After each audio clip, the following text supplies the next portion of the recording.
Torque भनेको के हो? सरल भाषामा भन्नुपर्दा कुनै वस्तुलाई घुमाउने वा मोड्ने बलको प्रभाव हो। सरल शब्दमा भन्नुपर्दा कुनै बलले वस्तुलाई कति सजिलै घुमाउन सक्छ भन्ने मापन नै टर्क हो। जहाँ घुम्ने, मोडिने वा ट्विस्ट हुने काम हुन्छ त्यहाँ टर्क हुन्छ। सरल परिभाषा: टर्क बराबर बल गुणन घुम्ने बिन्दुबाटको लम्ब दूरी। फोर्स बराबर लगाइएको बल, आर बराबर घुम्ने बिन्दु वा पिभेटबाटको लम्ब दूरी। सजिलो उदाहरण: ढोका। ढोकाको कुना नजिक धकेल्दा ढोका खुल्न गाह्रो हुन्छ। ढोकाको ह्यान्डलतिर धकेल्दा ढोका सजिलै खुल्छ। किन? किनभने हिन्जबाट दूरी बढी हुन्छ, त्यसैले टर्क बढी हुन्छ। उही बल प्लस बढी दूरी बराबर बढी टर्क। अर्को उदाहरण: पाना वा रिन्च। छोटो पाना प्रयोग गर्दा नट खोल्न गाह्रो हुन्छ। लामो पाना प्रयोग गर्दा सजिलै खोलिन्छ। लामो पानाले बढी टर्क दिन्छ, त्यसैले कम बल लगाए पनि काम सजिलो हुन्छ।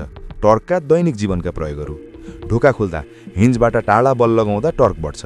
पाना प्रयोग गर्दा लामो ह्यान्डलले बढी टर्क दिन्छ। साइकलको पेडल केन्द्रबाट टाढा भएकाले सजिलै घुम्छ। गाडीको स्टियरिङ ठूलो स्टियरिङले घुमाउन सजिलो।